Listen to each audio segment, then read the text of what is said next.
So hello everyone and welcome to Ishakipathshala. So today we are going to study environment का part 2 जो हमने part 1 इसका पहले ही कर रखा है। अगर आपने वो नहीं देखा तो मैं आपको आई बटन पे वो प्रोवाइड कर दूंगी। So this is the chapter number 1 environment. तो हमने part 1 में कहाँ पे छोड़ दिया था? एटमॉस्फेयर पे। हमने एटमॉस्फेयर स्टार्ट नहीं किया था, है ना। तो अब हम लोग एटमॉस्फेयर के बारे में जानते हैं और उसके आगे के टॉपिक्स। तो एटमॉस्फेयर क्या, एक बेसिकली पतली सी लेयर है जो क्या करती है, अर्थ को सराउंड करती है। और आप लोग सोचोगे पतली सी लेयर हमेशा वहीं पे क्यों रहती है?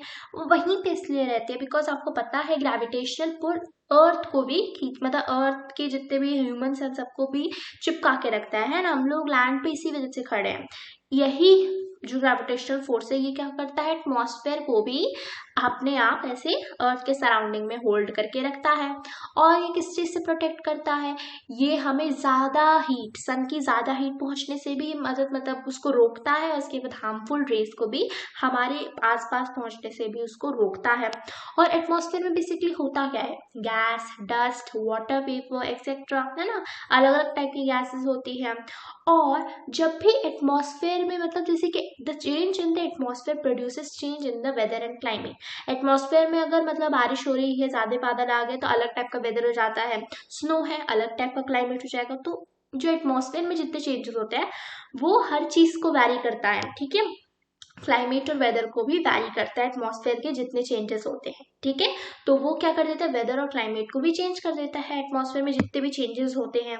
ओके, तो ये क्या था बेसिकली एटमॉस्फेयर के बारे में। अब आता है बायोस्फेयर। तो बायोस्फेयर क्या होता है?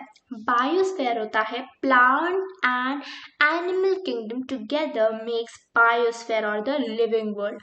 जैसे कि अभी हमने देखा एटमॉस्फेयर, लिथोस्फेयर, है ना। यहाँ पे आप पिक्चर में देख सकते हो, एटमॉस्फेयर देखा, हाइड्रोस्फेयर देखा, लिथोस्फेयर देखा। तो इनके बीच में जो एक narrow zone of the earth where the land, water and air interact with each other to support life is called at biosphere. एक ऐसा नैरो जोन जहाँ पे लैंड, वाटर और हवा मिलती है, इन मतलब लाइफ को सपोर्ट करती है, उस जगह को हम बायोस्फेयर बोलते हैं। तो अर्थ क्या है, एक बायोस्फेयर है। अगर यही हमें किसी और प्लैनेट पे मिल जाता बायोस्फेयर तो हम वहां पे भी रह सकते थे, ठीक है। ये तीनों मेन इंपॉर्टेंट चीजें हैं। नेक्स्ट है ecosystem. What is ecosystem? It is system formed by the interaction of all living organisms with each other. तो इकोसिस्टम क्या होता है, जैसे कि आप अगर किसी पे डिपेंडेंट हो, आप किसी पे लिंक्ड हो और वो भी आप पे लिंक्ड है, तो सब कुछ एकदम इंटरडिपेंडेंट है ना। अगर वो काम नहीं करेगा तो आपका भी काम नहीं होगा। जैसे अगर ट्रीज फूड बनाना ही बंद कर देंगे तो जानवर मर जाएंगे, हम भी मर सकते हैं, क्योंकि हम लोग हमेशा थोड़े ना, ज्यादातर लोग मतलब नॉनवेज थोड़े ना होते हैं ना, नॉन वेजिटेरियन। फिर अगर एनिमल्स को भी खाना नहीं मिलेगा तो वो भी मर जाएंगे। और अगर सन नहीं रहेगा, मतलब जो सन नहीं रहेगा तो ट्रीज भी मर जाएंगे, है ना। तो सब कुछ इंटरलिंक्ड है, इसी को हम इकोसिस्टम बोलते हैं। नेक्स्ट है बार्टर सिस्टम। बार्टर सिस्टम क्या होता है? It is a trade in which goods are exchanges without the use of money. Money के बिना ही हम गुड्स को एक्सचेंज करते हैं। हालांकि अभी नहीं चलता है, बाद में पुराने जमाने पे चलता था। तो अभी तो हम लोग पैसे देख के कुछ भी कपड़ा खरीद सकते हैं, खाना खरीद सकते हैं। लेकिन पहले मान लो कोई वीट की फार्मिंग करता है, कोई फिश फार्मर है, तो फिश फार्मर हमेशा फिश ही थोड़ी ना खाता रहेगा, उसको वीट भी चाहिए। तो वो क्या करता है, वीट वाले फार्मर को अपना फिश दे देता है थोड़ा सा, और उससे थोड़ा वीट ले लेता है। तो ये क्या हो जाता है, बार्टर सिस्टम बन जाता है ना, कुछ लो और कुछ दे दो, ठीक है। वीट वाला भी वीट ही नहीं खाता रहेगा ना, उसको भी तो कुछ खाना है, तो वो फिश ले लेता है उसके बदले में। तो ऐसे ही सिस्टम्स चलते रहते हैं। तो अब आता है ह्यूमन बींग्स के बारे में। इन्वायरमेंट ने हमें बहुत सारी चीज़ें दी है, जैसे कि हमने बार्टर सिस्टम सीखा, हमारे जैसे कि हमने फूड क्रॉपिंग करना सीखा। पहले क्या करते थे, जो ओल्ड एज लोग थे वो क्या करते थे, सिर्फ फ्रूट्स खाते थे, जानवरों को मारते थे।